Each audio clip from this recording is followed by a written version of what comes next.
myself practicing and taking off time in 20 years from now and spending time with my family. But these are sort of the things that you have to go through. So I did a lot of studying, right? This is really important. These are some of my notes that I took, some of the ways I studied through college. I think this was biochem or something. I don't even remember. But lots of studying. Okay. I was an RA my sophomore year. Super awkward picture of me again at Binghamton. So I was an RA my sophomore year. I did it because, one, it looks amazing. It was kind of a hard position to get. And two, saved a lot of money. Dental school is expensive. You are going through college right now. I'm just going to ask, is Florida International a private school or a public? It's public. It's public? Okay, good. So a lot of you guys are saving money just by going to a public school. I went to a public school. A lot of people might ask, does it matter where I go to school? And the short answer is no. If you do well anywhere you go, you'll be fine. I'm in school with someone from Cornell, someone that went to Harvard, and someone that went to a local, 4-year university near my house. So we have all students from all walks of life. I have a student in my class who's 39 years old. I have someone who went to the Army for 8 years and now is in dental school. He's 32 now. I have someone who was a nurse also for 8 years and now is in dental school, also 32. Someone in my class was a mortgage broker. So you're going to find that there are a lot of non-traditional students and there's a lot of traditional students like myself. And I might even classify myself as a non-traditional student because I was I got my business degree. All right. So these are some of the things I did. A little fun fact: top places to study on campus. 13 facts about caffeine. I was a sophomore. I was 19 and 20 years old, looking after a hall of 24 college students. So you could imagine how hard that was. But it was definitely a fun experience. So what else did I do to get to where I am? I did some. I can't see it. So these hand skills sessions I did, right? So this is me. I went to this place in New York City, and I had the chance to practice drilling. I've never held a drill in my life, and you can kind of see it on this right picture. So very, very cool experience. And I did that. It was $100 to go for I think 2 hours, which was expensive for a 2-hour session. But I did it because I was presented with the opportunity, and I know that it's something that I can talk about, as I go through the process. So more specifically, I thought that this was a cool experience that I had. But I did something at Stony Brook, which I'll show you in a little, where I worked, or not worked. I was a member of a pre-dental week. And this was something that I actually used on my Penn supplemental because it asked, tell me something about yourself that's not on your application. So this whole session right here, it was 2 hours. It was something that I really valued, but something that I didn't put on my application because I saved it for that. So you never know what experiences you do and how that will impact your entire process. Okay, so I went on a Galapagos mission trip, which was an awesome experience. And if you guys ever go on any sort of mission trip, it is an eye-opening experience. I mean, you treat people. So I was a dental assistant here. Right over here, we all brought bags like that. So backpacks, and we went for 10 days. And all the equipment are in these bags marked with the X right over here. So really eye-opening experience, not only because I got a crazy amount of dental experience, but I had fun too. So I saw these are called blue-footed boobies, which are a crazy creature. I've like 100 more pictures. I just got a couple. We went out to a local bar. Drinking age is 18, so it was fun. When I was 19, so that was fun. This was half the group that we went with. We went snorkeling, we saw some sharks, and we went kayaking. So overall, great experience. Basically, when we were there, I assisted for 5 days 5 full days, 2 half days, and then the other days we went on a hike. We hiked a volcano there, an active volcano, and we sort of did these types of activities. So it was definitely a cool experience. If you guys have the opportunity to go on a mission trip, also something that costs money, but this is exactly what I wrote my personal statement on. Like, it was that experience that really made me want to do dentistry. This was it. So that was awesome. I was a part of my pre-dental society, which you guys are. So I, over here, I'm sure you guys do this. You carve some soap. And then this is actually a cool experience. So at a local elementary school, I was the event coordinator my sophomore year, and we coordinated with them to teach them about oral hygiene. So we brought these cool little like animals with teeth. We raised money to get some toothbrushes, toothpaste, floss for them to give to have for their families. This community itself is a very poor and underserved community. So it was cool. It was a cool experience to have, and something again that kind of pushed me towards dentistry. Like, this was something that I love to teach. And I still do love to teach. Okay, so this was the pre-dental week I was talking to you about. Not only was I a member of it, I ended up volunteering for it and having my own 2 students when I was after my first year of dental school. During this week, it was awesome. A lot of schools do this. Some schools have something called impression weeks. Basically, this program, we did endo, you gave injections, you did class 1, class 2 preps, all the different types of preps. You did crown preps. You learned about implants. We did everything. And this specific experience, helped me develop sort of my knowledge of dentistry. Obviously, I did a lot of shadowing. I worked in an office, but this was an experience that not a lot of people get. And that differentiated me. And also, I really wanted to go to Stony Brook. So this kind of put my foot in the door.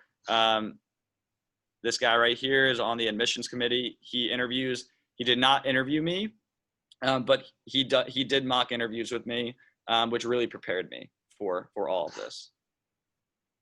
Okay, so I just told you about everything I did, to get to where I am. But you guys have to realize that there's also, a fun component to it. So you shouldn't be studying all the time. You're in college.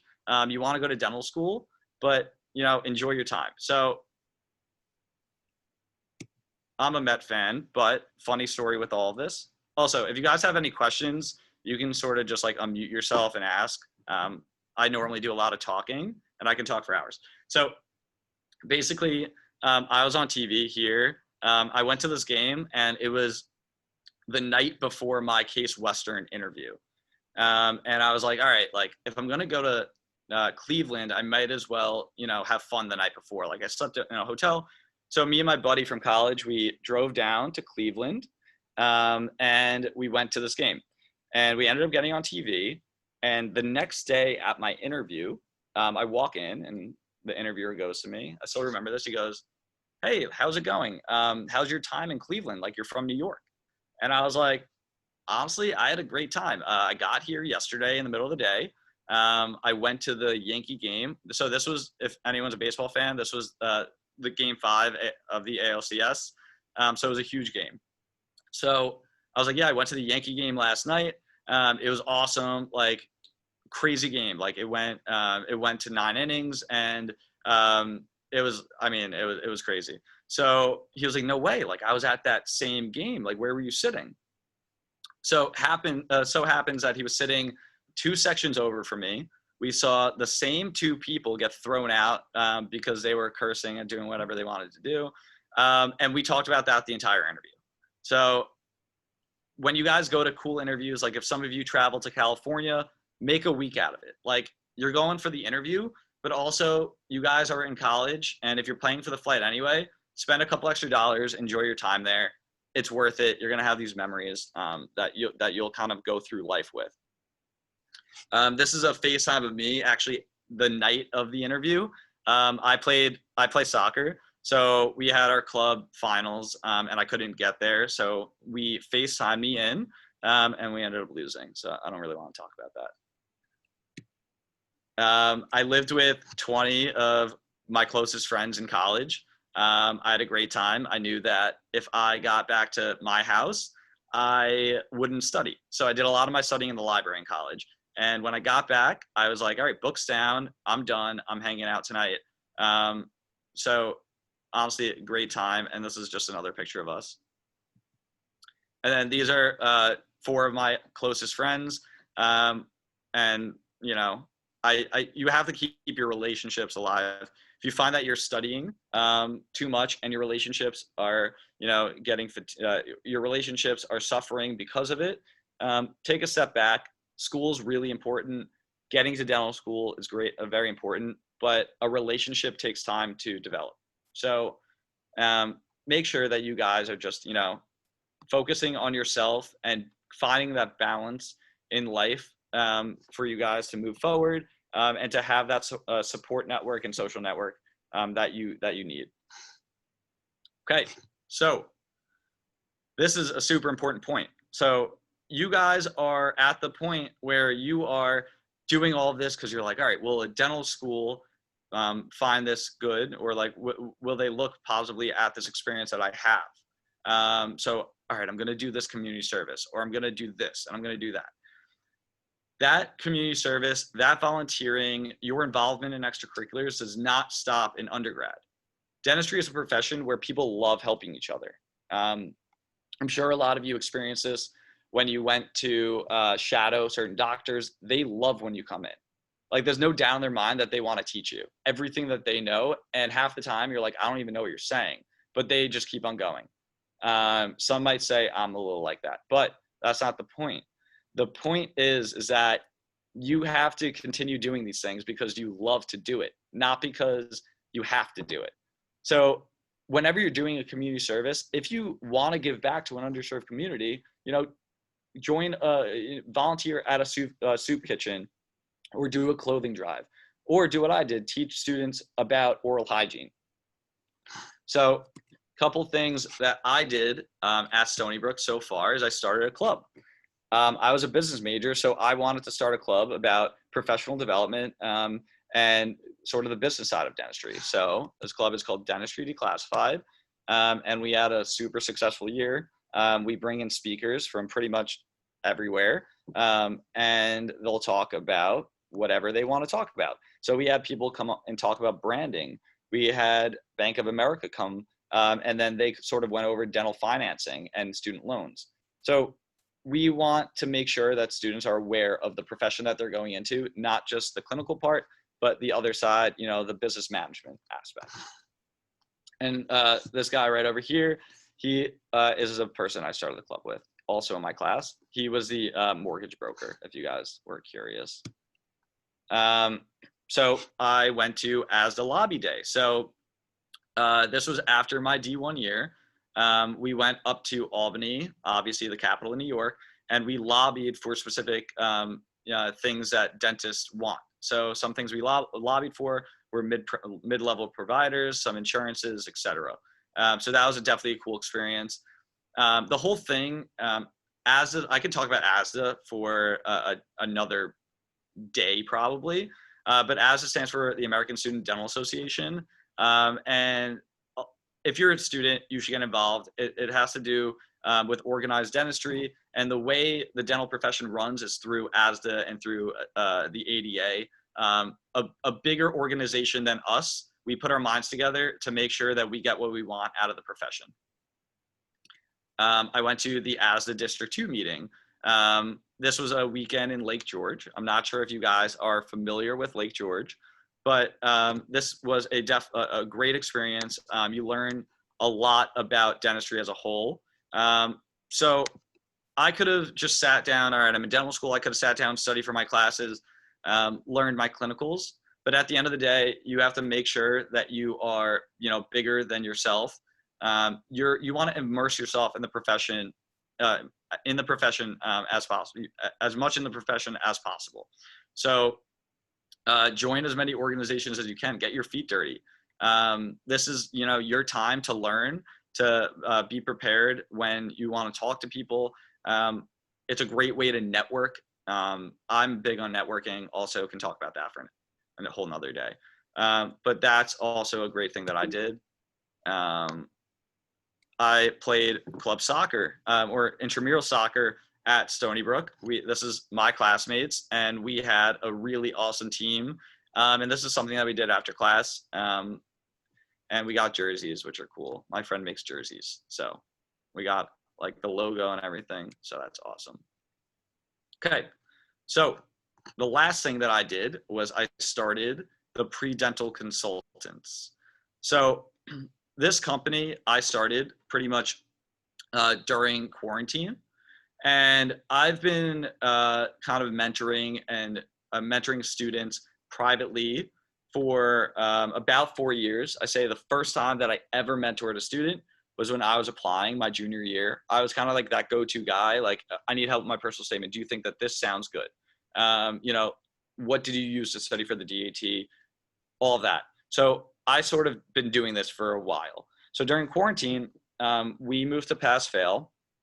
I had about a month off from doing nothing dentistry related. And I was like, just the person that I am, I was like, let me start something. I want to use my time. So I teamed up with Adam Nessum, who is on Instagram. He has about 75,000 followers. I actually grew up playing soccer with him, and he started a company called ThePreDentalConsultants. And basically, he wanted a division of dental, and he knew that I have done that in the past. So he asked me to get on board. So that's what I did. And I'm proud to say that we have 16 students now in the program. And I'll give you guys a quick overview of the program to see if it's something that you guys want to do. We will move on into that. And then after I go over this, I'll sort of answer any of the questions that you guys have. I want to leave more time for questions. And then you guys can then contact me if you want to either join the program or if you just want to say hi. So basically, you in the program will have access to the pre-dental and study tactics modules. And those look like this. So you got this is what the website looks like on your dashboard. So you have the pre-dental program, and then the study skills transformation course. So you guys get access to that. Basically with the program, what the idea stemmed from building a community of pre-dental students. So one brain is a lot worse than 100 brains. So my idea was, let's bring together a bunch of dental students. Let's get pre-dental students that want to learn and enhance their application, enhance themselves as students, and let's join them in a GroupMe and build that community. So we talk in this GroupMe probably every day. The pre-dental students ask questions, and we got our dental students that will answer those questions. So those questions could be like, what should I be studying for? Or what resources should I be using for biochem? What should I be doing for letters of recommendation? Should my personal statement be about dentistry, or should it be about something else? So those are questions that we sort of answer in there. You get 5 hours of one-on-one tutoring credits, and that's either with me or one of my coaches. So basically with these tutoring hours, we normally use it for full application review. So we comprehensively go over your application, make sure that you have everything complete, you have no spelling errors. We help you fill it out in terms of what extracurriculars you should put in, volunteering, etc., and kind of how you should rank them. And so we do that. We do mock interviews. We have them with students. I just did a mock interview with a student who interviewed at UConn, and he said it went really well at that interview. So we do the mock interviews, we do application review. I do comprehensive personal statement review and content review. So I would say, like, let's go over content of your personal statement. What are we going to write about? Then you go back, you write it, and then I say, send me a copy of your personal statement that you would submit to a dental school tomorrow. And then that's kind of how we work forward with that. So that's kind of like a back and forth. We do that over Google Drive. And then the very last thing that I do kind of in these is DAT prep. So when you're ready for DAT prep, I will go over how you should study, and we would create a plan for you. Now, if you're a freshman or sophomore, we do a comprehensive overview of what you should be doing over the next 2 to 4 years to get into dental school. So if you want to get in straight out of college, then we would plan for that. If you want to get in and take a gap year, we would also plan for that. So I sort of do all of that. With the program, you get a subscription to DAT Bootcamp for that DAT prep. So we give that to you. I love that resource. I couple it with a bunch of other resources for you guys to use. We have weekly office hour sessions where you come and ask questions for you to study, etc. Obviously, personal statement, comprehensive application review, mock interviews, and finally, school selection. So we do all of that. Now, this is the website. So you've got, your memberships, your achievements, and your certificates. So through the program, you will, and you can see it up at the bottom, you will have a dashboard, and you will have you'll know how much % you're done with the course and when you're going to get into school. So this is what the modules look like. There are a bunch of different ones, and we constantly add to it. So we have sort of like a welcome into the program, your mindset to crush pre-dental, the pre-dental path. So if you're a freshman or sophomore, this is especially important for you. Getting the right experiences. So we talk about, shadowing, working, or both, whether you should be doing dental related community service or non, sort of anything in that realm. This is where the DAT prep comes in. Then we got writing the optimal personal statement for dental school. Next, how to reach out to your letter writers, how to optimize your ADSAS application, what schools you should apply to, crushing the dental school interview, post-interview tips, accepted, now what, and then finally go into dental school confident. So in each one of these modules, so there's 12 of them, or I guess 13 if you count the first one, there are a bunch of videos in there for you to reference. So I know, super cliche, I say, if you, and you probably heard this before, but I'm trying to teach you guys how to fish so you can eat for a lifetime. I don't want to give anything to you, hold your hand through the process. I want to teach you guys how to be a pre-dental student, how to make your life easier, because all of these qualities that you will develop now will carry over into dental school. Like I said earlier, I did a lot to get into dental school, and I'm sure a lot of you are, a lot of you have too. But at the end of the day, it doesn't end, right? So you guys are gonna hopefully carry that on into dental school, and use those qualities. And same goes with studying. So we're trying to develop those study habits early on, develop those study schedules. It's really important when you get to dental school, when you have to manage your patients, you have to manage your time in the classroom, and when you don't even have time to yourself.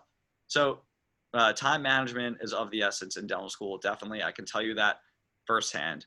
But this program is specifically geared for you guys that want mentorship through the process.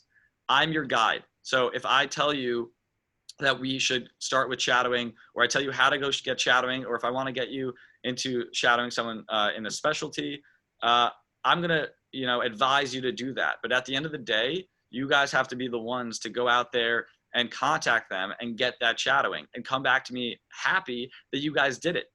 So this is what this program really is. I'm really proud of it. We have 16 amazing students in the program. And if you guys are interested at all, I have my contact information down here. But I'm just going to go through a couple takeaways from this entire presentation, because I want to get you guys to ask questions. One, getting good grades is not enough. You guys got to go all out. If you got good grades, you can be an engineer for all I care. You could go into, brain surgery. So good grades is not enough. You got to show that you're interested in dentistry. This has to be your passion, and you got to go all out with it. So if you find that you have really good grades, but no experiences, you're going to find it tough to explain to the admissions committee why you want to go to dental school. And the same goes from the other way around. If you guys don't have good grades, but you have amazing experiences, you're a dental hygienist, you went on these mission trips, you've joined the pre-dental club, and you've been super involved, don't get discouraged. There are ways around getting bad grades. And that's sort of what we discussed throughout the entire program. The second, participate in activities because you want to.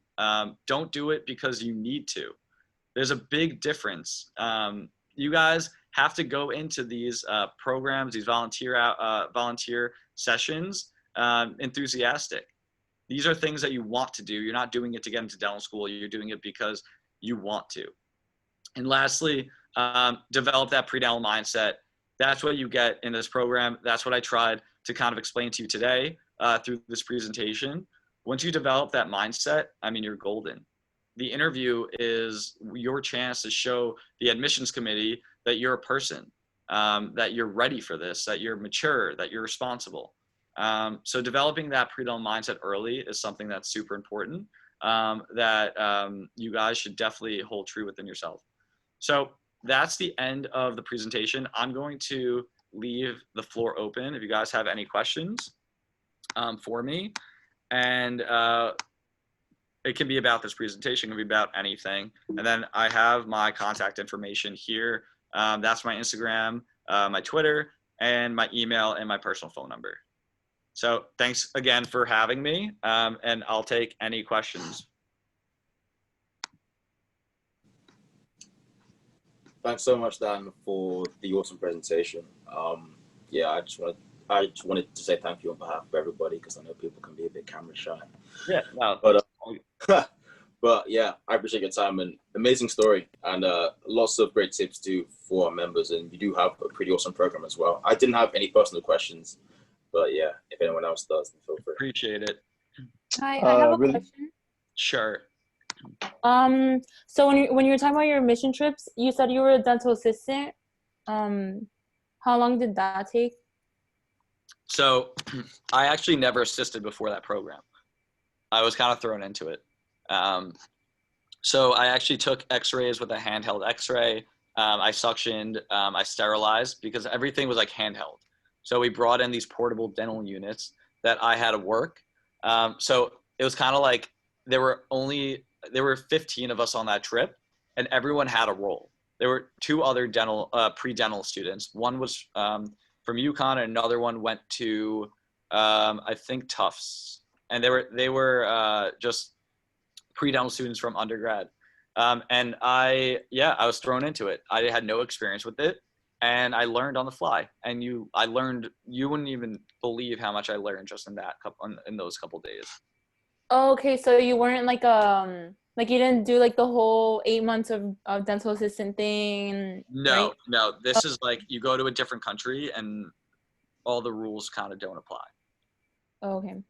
All right. Yeah, because some people do that they become dental assistants, and I was looking into it, but it was so long, and I was like, hell no, I'm not gonna do that. Yeah. So if you're a dental assistant in the United States, US. yeah, if you're a dental assistant here, you have to become a registered dental assistant. There's a lot of like ways around it. Yeah. Like, so you can become certified online and not go through the course, but a lot of dentists won't hire them. So there's actually like some ways around it. But if you're a pre-dental student and you want a dental assist, a lot of the times if you find the right doctor, they don't really care whether or not you have that license to assist. Yeah, of course. Okay, cool. Thank you. No problem. Really quick, Dan, so out of all of the acceptances that you had, why specifically did you choose Stony Brook? So I was between Stony Brook and UConn actually, and they're both very, very similar programs. I got into both of them on December 1st. So some of the interviews that I didn't go to because I, for one, was looking for a cheaper school. I went to a cheaper undergrad, which was a state school in New York. And I kind of wanted that same experience in dental school, like kind of like that bang for your buck. That was one of the reasons. The second is I'm from New York, so the location was super ideal for me. Like my mom doesn't fly, so I wasn't applying to schools down in Florida. I wasn't applying to schools in California. The furthest one was in Cleveland, but that's, it's a 9-hour drive. But that was something that I took into account. Stony Brook has a very early clinical experience.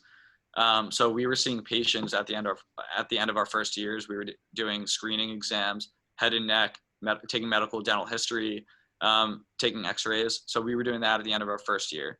And then we started seeing patients, our own patients, treating them in the middle of my second year. So the first time I did an operative procedure was in February. So I wanted that early clinical experience. That's something that Stony Brook had. Another reason is that Stony Brook has a very small class. There's 43 students in my class.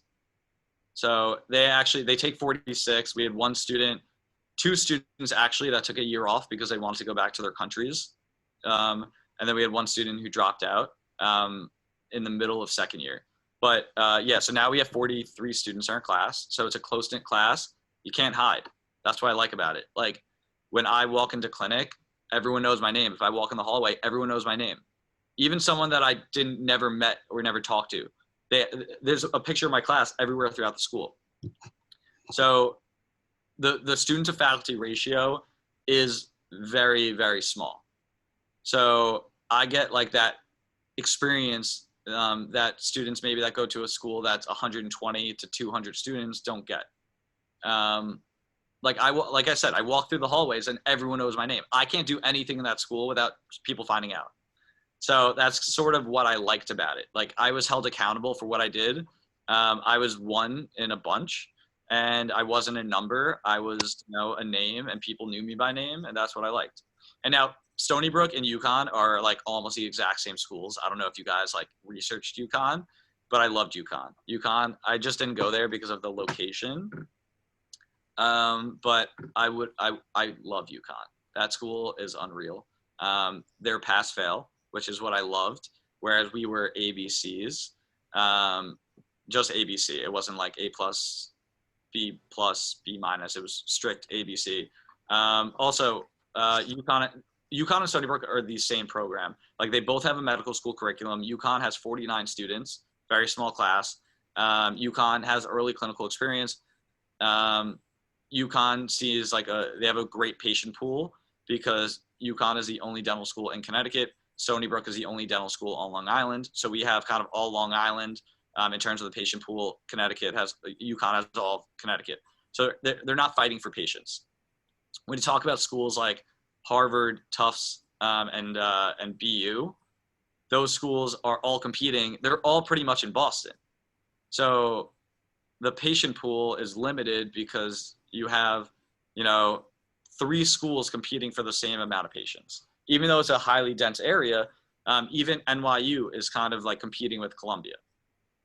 So it's nice to be in an area where there's one dental school over a certain amount of, mileage, and you get all those patients. So you never have a deficiency of patients. Nice. Good answer. So when I was choosing between Stony Brook and UConn, I created like a 20-point list. I was like also crazy and I created like this whole ranking system for it. And I was like, I like what I did. I put whatever I thought was like the most important things to me at the top and then compared the two. So then they were all worth a different amount of points. So like location was huge for me. Cost was huge for me. Clinical experience was huge for me. And they were all pretty similar. So I created this ranking system and then ultimately chose Stony Brook. Nice. Okay, so I don't know if you can see the chat, but someone asked, how did you know that dentistry was the right field for you? I kind of just knew. Like I did it once. I knew I wanted to go into medicine. I shadowed a dermatologist. I shadowed a plastic surgeon. I shadowed a physician. Also, let me see where I can see the chat. Okay, I got the chat open, so I'll answer those questions. So I shadowed in a lot of medicine, and I didn't get the same feeling I had when I went into dentistry. There was a small part of me that almost went into finance, I worked at an internship the same summer that I went to the Stony Brook program for pre-dental week. And I interned at Morgan Stanley in the city. And I knew that wasn't for me. So I kind of played around with it, and I was like, all right, I like medicine a lot, but let me, I'm an accounting major. Let me see what the business world is like. And I did it, and I said it wasn't for me. It's kind of like one of those things where you just know when you do it. And I like working with my hands, which I'm sure a lot of you do. I played sports my entire life, so that's something that I really like. I can talk for an hour. I don't know if you realize that yet, but I like talking to people, and I like building relationships. So my idea was using my business background to own and operate practices. So that's sort of like the kind of angle I took at dentistry, is like, I like the whole clinical aspect of it. I like the patient management aspect of it. And I like the fact that I can be my own boss and run my own business or businesses. So that's sort of the angle I took. Okay. All right. Next question. How did you get the opportunity to participate in a mission trip related to dentistry? I heard through the grapevines. Like, one of my friends went to UConn, and he was like, they're advertising this mission trip to the Galapagos, and it was through UConn Dental. So I was like, all right, like, let me contact them. Let me try. So the day they released that, I contacted them. They were like, yeah, it's first come, first serve. If you want to do it, it's yours. So I was like, yeah, let's do it.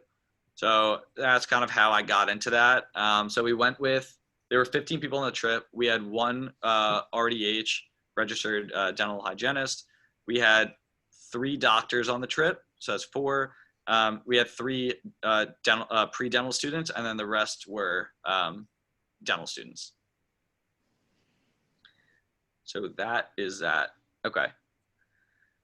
Is there a path or something you think should be done each year of undergrad, when to start shadowing, etc.? Thanks so much. All right. So basically, it really depends. Like, so I've 16 students now, and I look at everyone a little differently. So basically, if you were to join the program, the first thing that we do is hop on a one-on-one Zoom session for an hour.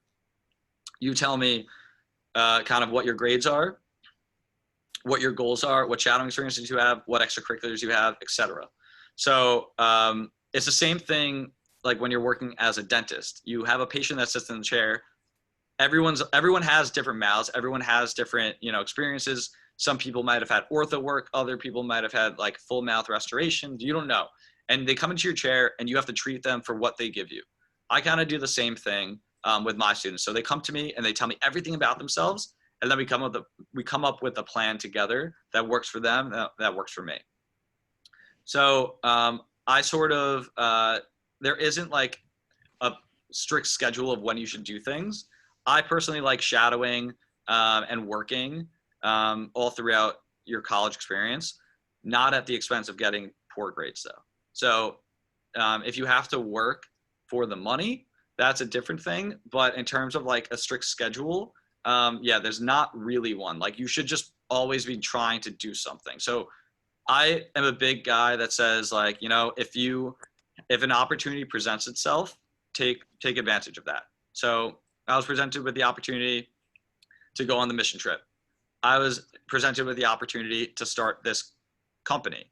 I was presented with the opportunity to shadow some of my doctors through, some clubs that I was in. So just say yes to things, and things will hopefully work out. Okay. When it comes to volunteering / mission trips, should one stick to just dental opportunities or different areas? You shouldn't just stick to dentistry.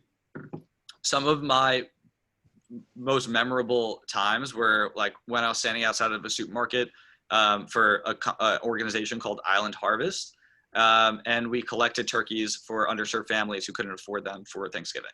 So these are all things that you could talk about in your interview, and you'll write them on your application, and they'll sort of like keep on asking you questions and be like, all right, tell me about that time doing this. So the more unique things that you do, the better. And I love, like, dental opportunities are amazing, but the plain fact is that literally everyone shadows and everyone works. So if you think that those are your two defining moments and you think that because you worked 900 hours in a dental office, that that's going to get you to school, it's not. And like, I'm pretty blunt and like honest as a person. Having that experience is super important, but you also need other things that you did. Like, we want to see that you're going to dentistry not only because you're interested in dentistry, but because you want to serve your community. And there's a lot of different ways to do that. Okay. Do you know if any dental mission trips available for spring? I know it's coming. So I don't know specifically any dental mission trips available, unfortunately, moving forward. Ours through my school were actually just canceled. So yeah, so we're pretty bummed about that. But there are organizations that you can look up that do them. One's called MedLife. So they do them. You can look them up online. Some of them are a little expensive, but if it's something that you really want to do, look at it like a vacation. So how did you balance your schoolwork and these opportunities like hand skills program chat? So a lot of these programs I did when I wasn't studying. Like in school, I was like, you know, a lot of it comes with like balancing your time and creating schedules. So if you know that you want to attend an event on Friday, but you also have a test on maybe you have a test on Thursday. Let's flip that. If you want to attend something on Thursday, but you have a test on Friday, attend that event on Thursday for an hour or two, but make sure that you spend that time studying, you know, earlier in that week. So if you're planning on studying 5 hours one day or 4 hours, study 6 instead. So plan for that. It's all about planning. Okay. It's called MedLife. Oh, and being an RA was fun. I had meetings every week. I had to do, like I showed you on the board, I had to do like different community building activities. So that was fun. It was kind of like I went there. My residents would drink and stuff, and then they would try to hide it from me.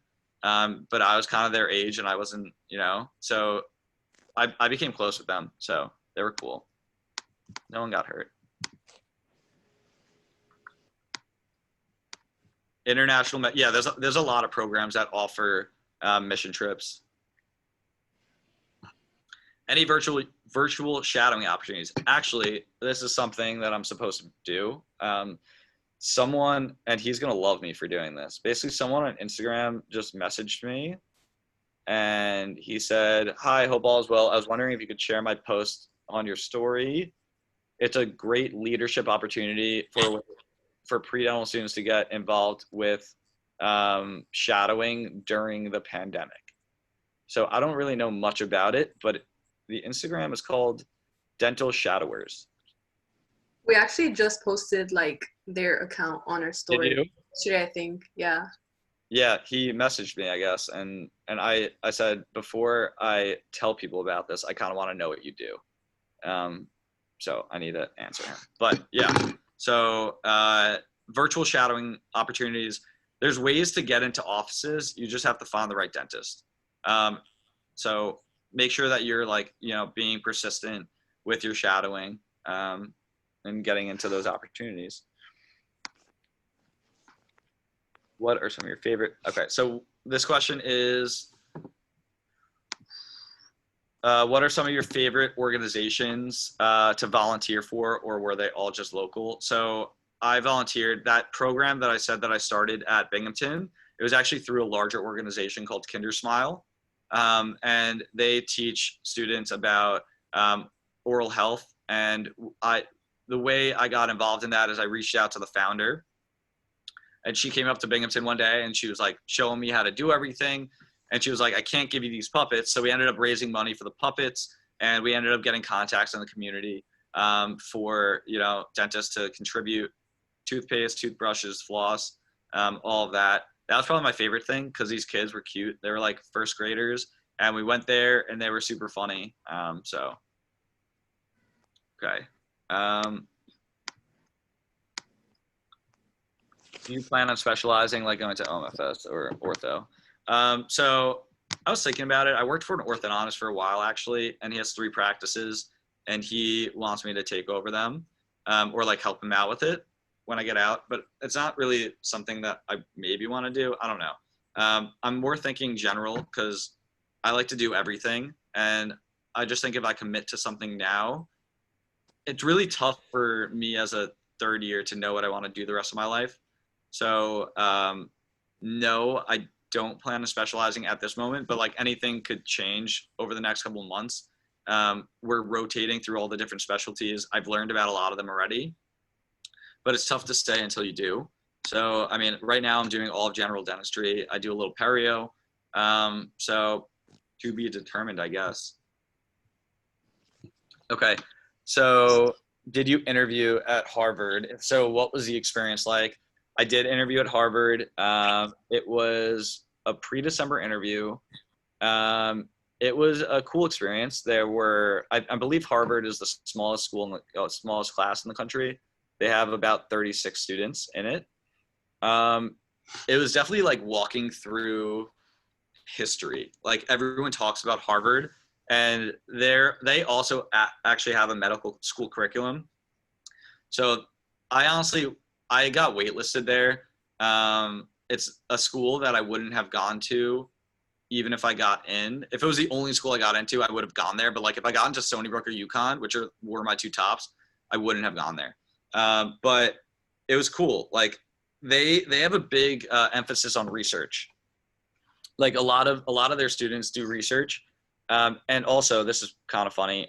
If you guys are applying to Harvard, if you read on like Student Doctor Network or if you talk to people, they're like, you definitely have to have research. I did not do a single lick of research in college. I did not do one thing of research. So if people say like, I need research, you need research, you don't. Do it if you like it, but you don't need it. Research is not something that I'm that interested in. It might have been why I didn't get into the school, but I don't know. I got an interview, and cool experience. Yeah, I mean, it were 2 interviews, one-on-one, and it was like fun. It was like any other interview. So there were only 5 students there. You walk downstairs, you check in, they bring you upstairs, and then they sort of talk to you for a little. It wasn't like anything out of the ordinary. Okay. And I went through all the questions in the chat. If anyone has any more questions, I can answer them if anything pops into your head.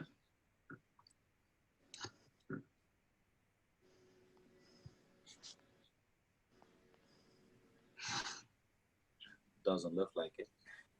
It doesn't. Wait, we might have another chat. Someone said, what about Tufts? Okay, so Tufts, I did not interview at. It was one of the schools. I got the interview. Hold on. I don't even remember.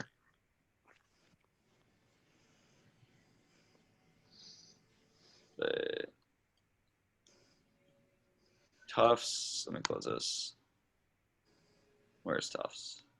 Tufts. I got it on January 15th. So it was after I got into Stony. So I didn't interview there.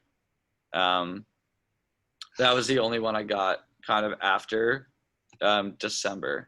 That, and I got Columbia. I didn't interview at Columbia either because I got that after December too.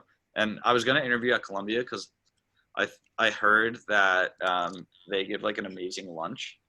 I wasn't going to go there because I already like put down my deposit to 2 schools, but I was like, let me go for the lunch and like just to see what it looks like. Cause I'm from New York. Like it would have been a train ride.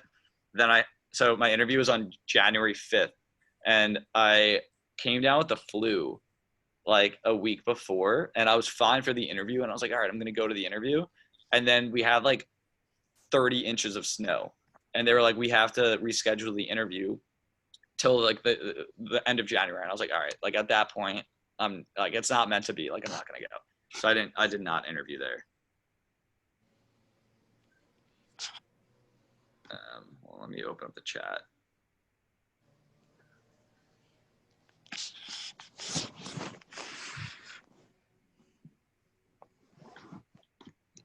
Okay.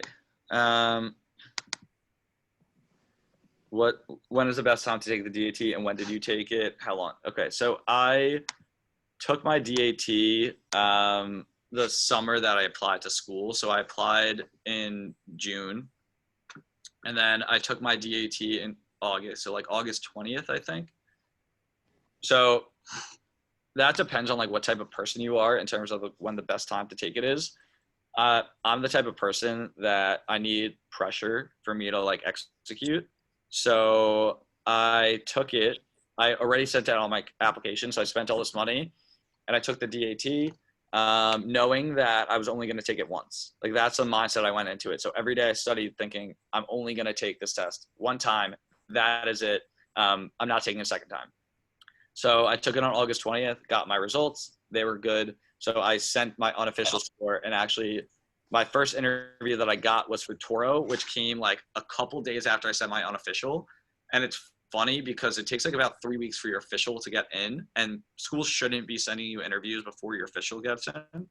I got it. I got the interview like a week before my official came in or something, which is kind of crazy. And I studied for 2.5 months. I started the beginning of June and I took it the middle of August. How hard was the DAT?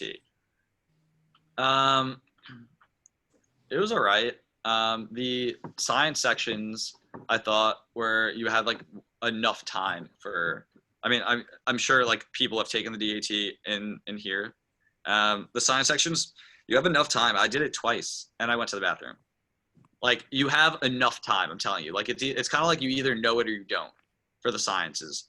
And I went to the bathroom just because I knew the PAT was coming next, and I always had I had trouble studying, like getting that timing down and making sure I finish in time. So I was like, all right, I can't have to pee in the middle of the PAT section. I don't have time to pee if I need to. So I went to the bathroom before that. So that was kind of like my strategy. And I actually did finish the PAT section, and I wouldn't get above, and I got a 19 once because I guessed I always guessed on the last section. Like I couldn't do it faster. And then I guess on the DAT, like adrenaline took over and I finished with like 5 minutes to go, which is absurd. Like I've never done that before. And I got a 20. So I used DAT bootcamp for that. I thought that was great. Yeah, DAT bootcamp was awesome for timing and everything. And you always do better, I guess, than your practices. And then reading wasn't bad. I had enough time, and math I had enough time. It was really PAT for timing. Test wasn't that hard. I didn't think the sciences were like that hard. It's like you either know it or you don't. Like the DAT is very predictable. If you study the right way, then you're going to be able to predict what questions are going to be on it. The hard part is when you get 2 wrong and you're already at a 25, then it's like, all right, it's like exponential. So you get 1 wrong, you're at a 27 or 28, 2 wrong, you're at a 26, 25, 3 wrong, you're at like a 22, 23, and 3 wrong at a 30 on like orgo is not bad. So the minute you get like the 4 and 5 wrong, you're like already at a 19, 18. So 4 wrong is probably like in the 21, 20 maybe, and 5 wrong. It also depends on the thing, but yeah. How does applying work with each cycle? You apply a few months before the beginning of dental fall semester. So you should apply when the application opens, which is around June 1st. What was your undergrad GPA? I had a 4.0 undergrad GPA. I split up my science classes. I came in with a bunch of credits. And then my grad school GPA was a 3.86, I think. I got a B in a class because I went to interview at a school and I missed more than 2 quizzes. And he said at the very beginning of the semester, when I told him that I was going to miss class, that I would be fine and like I'd be able to make up the quizzes.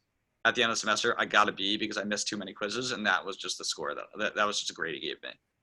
I didn't like my test didn't matter. That was like the grade. So that happened. I was super pissed, but it didn't matter.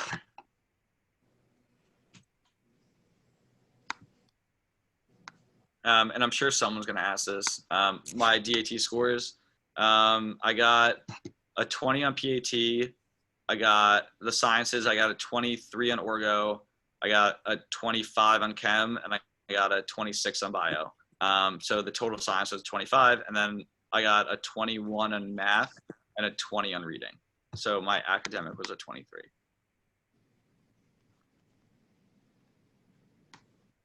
Also, you know, in this program that I have, my study plan is like very comprehensive and very specific, and I teach you guys like how to do all that using resources. I don't have my own, book to give you, but I know what resources to use kind of, and like how to, navigate that.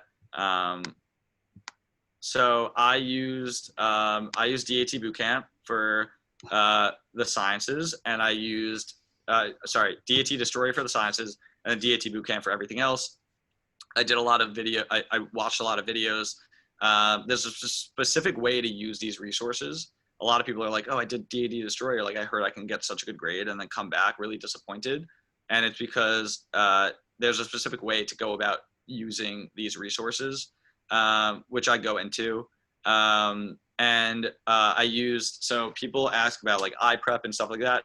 I'm not really familiar with iPrep, to be honest. But what I can see from their Instagram is that their students are getting like 20s and 21s, and they're very happy about that, and they should be.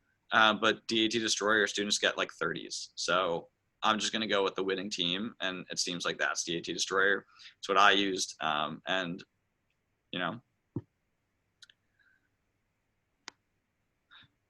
any other questions? I'm trying to read this chat.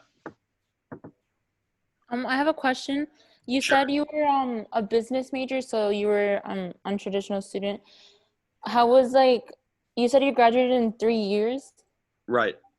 How did you do that? Like with the prereqs, or did you take your prereqs after you graduated?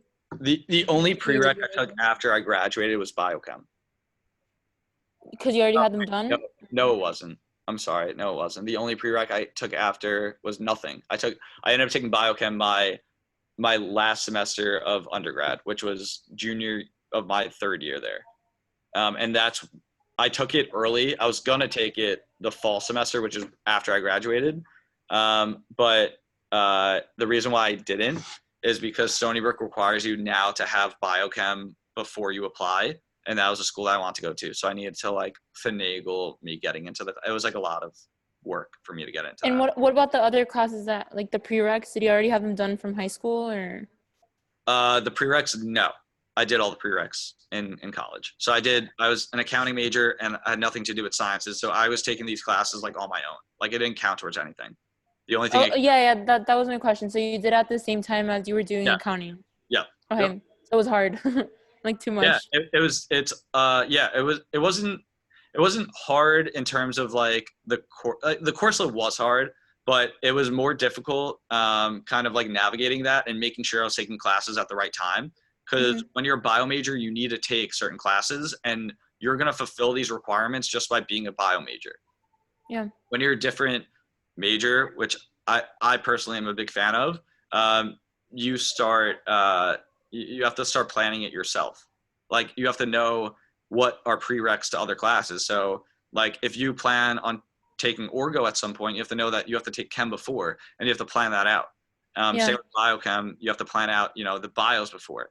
So it's something that you're not told. It's not on whatever you use. So we use DegreeWorks.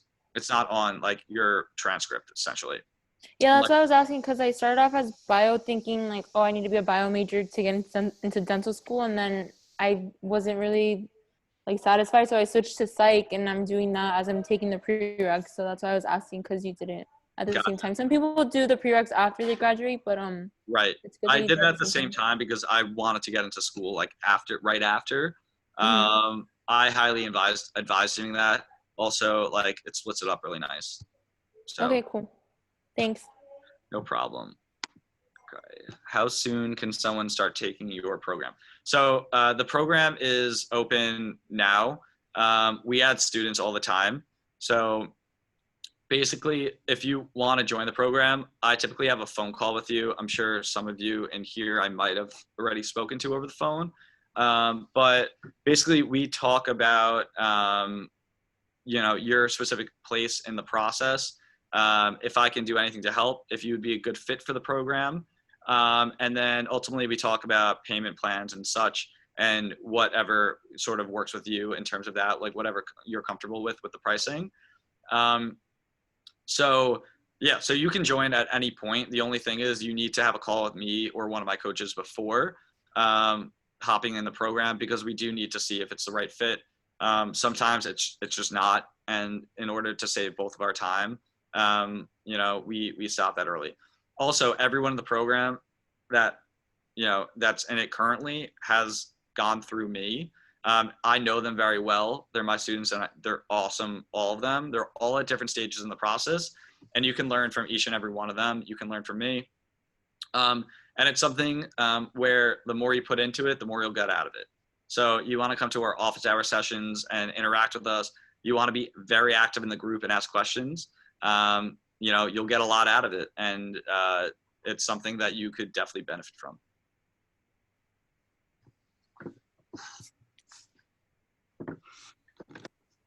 Hey, Daniel. Yep. How much is your program? So the price of the program constantly changes.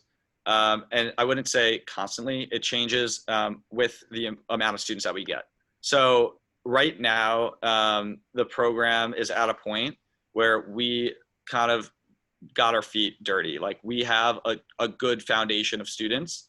So the program will go up in the future in terms of, the price of it. Right now, the program, let me tell you a little bit more about that kind of aspect before I get into the price. So with the program, I told you guys earlier, I'll kind of scroll down to it. My computer's running slow. Okay. So this is kind of an overview. So the biggest part about the program that my students love is the reassurance that we're going to be with you until you guys get into dental school. So we never guarantee admission into dental school. That's something that we don't do. I would be weary of any program that says, like, join our program and you're going to get into dental school. I'm not saying that. What I'm saying is that I will guarantee you that the program will be with you until you do get into dental school. So if that takes 1 time, 2 times, if you want to take a gap year, maybe you want to take 2 gap years, we're going to work with you through that. So if you apply 1 time, you don't get in, we'll help you revise your application, make sure you're getting the right experiences so that you can reapply and put a better foot forward. With that being said, the program now is $3,000 for the entire program. That's the price that we have now. So we're looking to change that once we get to 20 students, which is, I think we're like students. I had a couple calls today, so I don't know if we're there yet, but the price of the program will be that. Like, if that's the price I'm telling you now, I'm not going to change it on you guys, but that is what we have in for the program right now. To give you guys kind of like a picture of what a program like this normally costs, I told you that we have a pre-med consultant that's been operating for now 1.5 years. He charges $5,500 for the program. So that's eventually what this will be. But right now it's $3,000. Thank you very much. Yeah, that's also, like I said, it's dependent on when we talk. So if a lot of you guys reach out to me in 2 months from now, that price will be different. Does that make sense? Because the more students we get, the more that we update the program, the more expensive it will get eventually. But right now we're looking for like those motivated students to be a part of our program, and we're kind of incentivizing them with the lower price range. A quick question. So earlier you said that price includes DAT bootcamp, right? Or is that also? Yep. So that price includes DAT bootcamp. So we give that to you for your subscription. You get your own subscription. It's not like a shared subscription that you have to share with the group. Whenever you're ready to take the DAT, which is something that we talk about, you get that subscription, and then we will prep you with that. I don't really necessarily like Ari's schedule, but we have our own schedule that we follow. It's a 3-month schedule, so 12-week. Okay, cool. Yeah, so you guys get that as well. Okay. anyone have any questions either about the program or kind of about my life? I'm an open book. I don't know if you guys could realize. Yes, so there are payment plans. That's something that we discussed over the phone. So I'm going to try to work with you guys as much as possible in terms of that. And yes, we do have payment plans. Short answer. But I'm going to, after this, I'll send you guys a link. So this link you'll be able to schedule a call with me. You guys, I have times on a calendar that you guys can pick whatever time works with you. And then after that, you'll be redirected to another page. It'll say, thank you for scheduling your call. And then there's going to be a couple of videos for you to watch. One of them is just me talking about like what you should be doing during the call, how you should prepare. The second one is how our program differs than any other program there is. And then the third one is actually the online website that you would get access to. And I will walk you through that, what the videos are, etc. Also, one more question. Are there like options as to, let's say, you only wanted to do mock interviews or something like that? Would that be kind of like a thing, or you have to get, the whole package and you have to pay all of the, you know what I mean? Yeah, no, I got it. So there right now isn't that option, but if you want to message me, you can text me, we'll talk about it and we'll see what we can do. If anything, that would be something that I do kind of outside of this program. Because this program is really for students who are, I know you applied to schools already. So you would kind of be like that, extraneous situation where I would work with you on mock interviews. So that's something that I would do.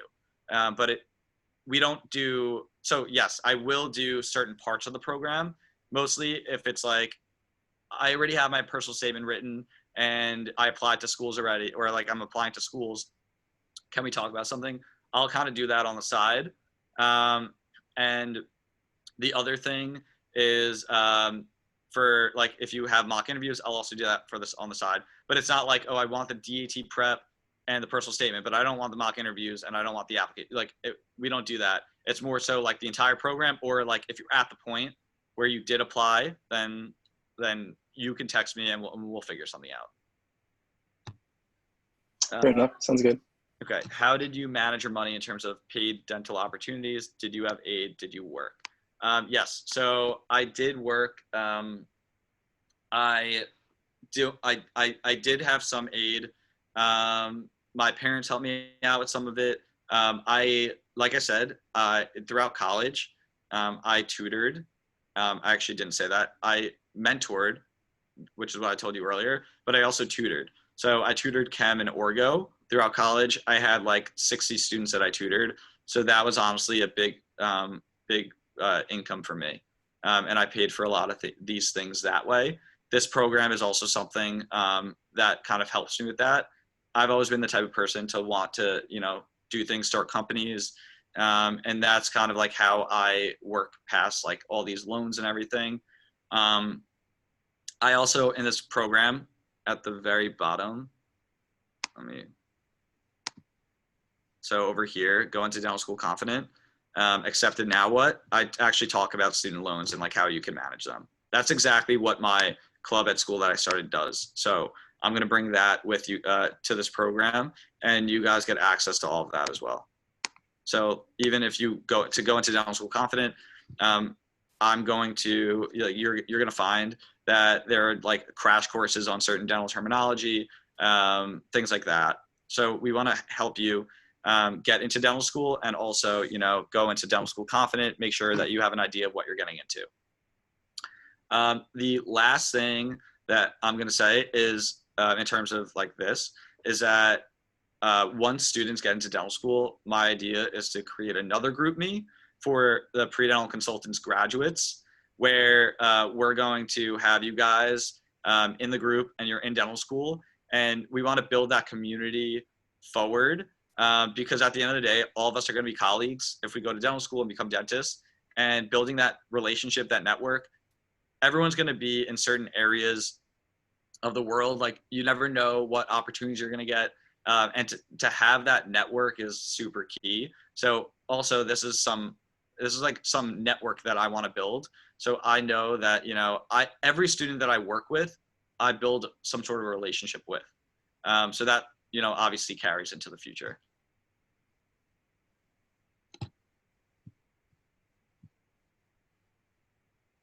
Any other questions?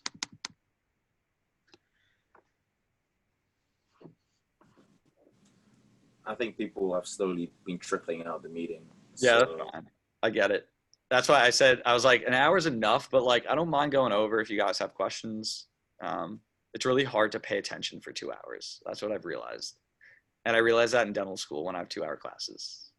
I sort of check out after like an hour. They give you breaks in dental school. Did you know that? They give you breaks. It's like lunch. Like in school, we'll have a lecture for like 50 minutes, and they're like, all right, take a 10-minute break. And we walk around, do what we got to do, and then we come back in. And then they're like, all right, let's do another 50 minutes. Breaks are like huge because you're constantly moving. Yeah. So, yeah. it's like me personally, like my brain will quickly, like it will overheat if I'm studying. Exactly. Well, that's why in our office hour sessions, what we do is we'll do 30 minutes on of studying and then 5 minutes off for 2 hours. That's how the office hour sessions work. And during those 5 to 10 minutes, it really depends. I let students like ask whatever questions they have in terms of like their study material, because we do have coaches that know orgo, chem, like these science classes pretty well. Like I've taken anatomy, I've taken physiology, so I know these classes. Or they can ask anything dental related. So we do like 30 minutes on, 5 to 10 minutes off, and then we do that for about 2 hours. And I mean, the same thing holds true in dental school. Like we do that and it works. Like you said, overheat. It's like a issue.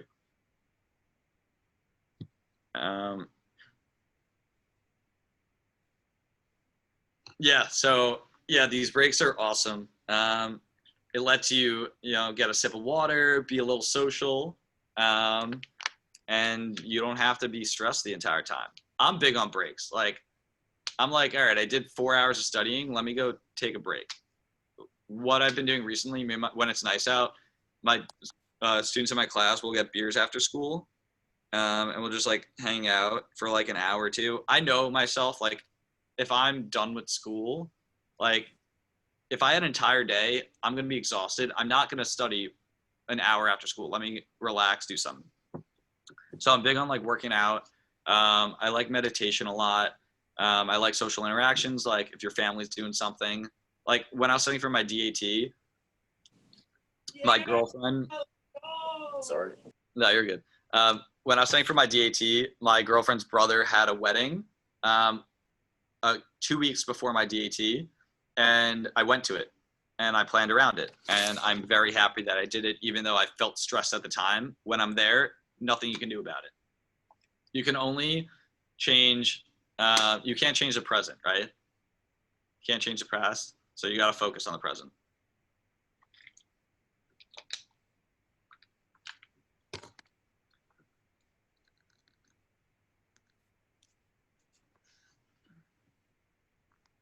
All right, so if you guys don't have any more questions, I don't know, do you want to take a picture of this, Alex? My contact info, you can send it in your group. Daniela, or Maya, I can send you guys, I don't know if they're still here, I can't see. But I can send, yeah, I can send you guys the link if you guys want to schedule a call with me or one of my coaches. We can kind of walk you through the program. I gave you a lot of the program now. Now this call is going to be more so like if you have any specific questions about the program that maybe you didn't want to ask on here, you want to talk payment plan options, and for me to like get to know you a little better. You'll be guided to these videos, like I said before. So take a look at those. And if you guys have any questions, feel free to text me at that number if you have some questions about the program. And if your parents want to hop on the call, I like that too, just because so that they're on the same page as me. Sometimes it's a little hard for you guys to explain the program to your parents. But like I said, this program is supposed to save you money in the long run. you will save money with applications. A lot of students will send out 20 applications, and that's already $6,000. I don't know if you guys know. I mean, Kyle, I think your name is, right? You know how expensive dental school is, right? Applying. Yeah, it gets a little pricey. Yeah. Expensive. So, like I said, I work with you through the process and make sure that you're all set to apply and you put your best foot forward. I do guarantee that your application will be as good as possible. Hard part is sometimes your grades aren't the best, but we work around that in various ways. So if you guys are nervous or doubting yourself at all, feel free to reach out and we'll get you in the program. All right. Thanks for coming, guys. Great time. And if you have any questions, feel free to text me. Like I said, Alex is going to send my contact info to all of you. Awesome. Thanks again. Thank you. No problem, guys. Have an amazing evening. And You too. like everyone who's still here, who's like hanging around, you guys are awesome. How many people did we have at one point? I couldn't see. I think the max was like 47, something like that. Yeah, it peaked around. It peaked around. Big Dental Club. Yeah. Take care, guys. Take care, Daniel. Right. Have a good. And everyone. So- Oh, he's gone. He's gone. Oh, it was fun.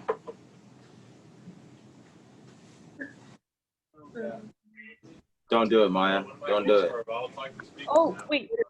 Let me stop recording. I had no idea who it was.